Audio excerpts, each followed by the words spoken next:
Why are Arab princesses running away from home? From Princess Haya to Sheikha Latifa, our top reads on why the Gulf's rich and famous want out. This week, Princess Haya, the estranged wife of Dubai's ruler and half-sister of the Jordanian king, filed an order of protection in a London court. Princess Haya fled the United Arab Emirates to escape her husband a few months ago, as the court to grant her custody of her two children who escaped with her, to prevent one of her children from being forced into an arranged marriage, and to protect her from violence or harassment.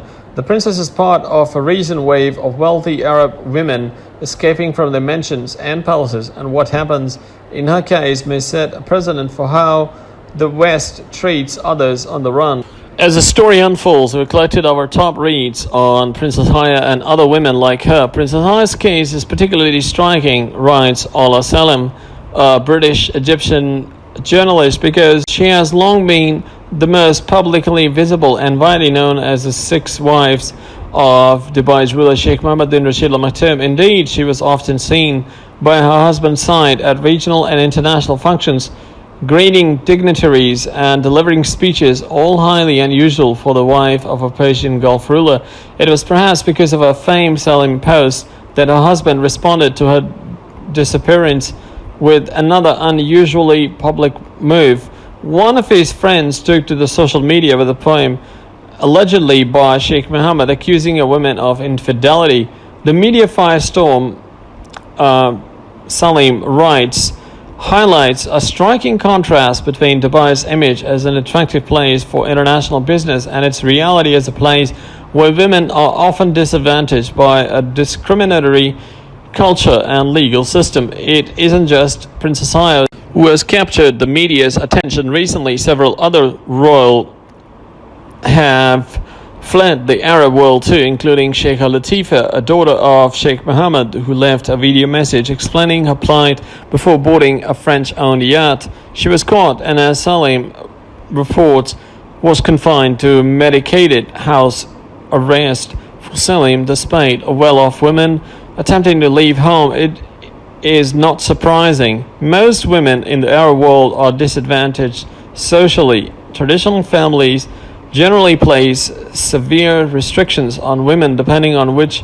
tribe they are from. Women may face restrictions on whom they can marry, how much freedom they have outside the house, if they use social media, if they can travel, or where, if they work, what they can study, when they can marry, and who can see their faces. But the Arab world's women of privilege, whether they are members of the royalty or part of political connected families, in many ways have it the worst of all. For these women, it's unbearable. Salim quotes Hala al-Dusari, a prominent Saudi activist and scholar, as saying they have the means to live differently and a high level exposure to women from other cultures. Making things worse, Salim explains, is rampant hypocrisy. Many privileged Arab families prefer to present themselves to the outside world as liberal and worldly.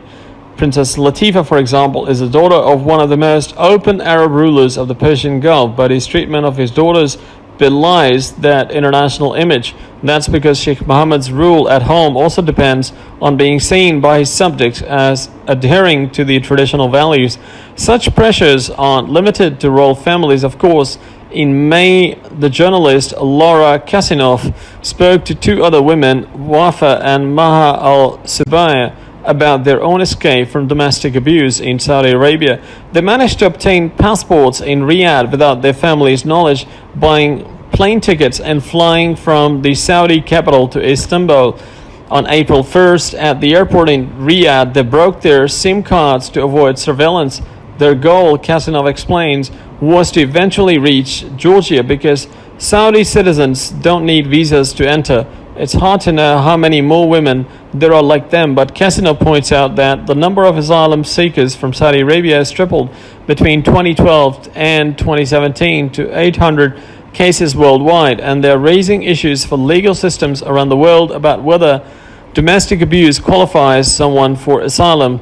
The issue was already under review by the Trump administration, which has sought to stem the flow of asylum seekers from Central America. Since 2014, a landmark case involving a Guatemalan woman who was granted asylum in the United States after fleeing her husband's violent attacks. Domestic violence has been accepted criterion for refugee status in the United States. As for why this is all happening now, recent reforms in the region may offer a clue. In Saudi Arabia, where women have in the last few years have been granted the right to drive, allowed to access government services without a guardian's permission, and enter some mixed gender spaces, explained the journalist Elizabeth Dickinson. The government has also launched a harsh crackdown on conservative forces that led to a backlash. It's a top-down process that is driving the changing role of women, pitched by the government as a sort of gift bestowed upon the population. And because the social reforms aren't driven by a grassroots effort, the biggest burden of persuading society will fall to women themselves. That has proved incredibly difficult.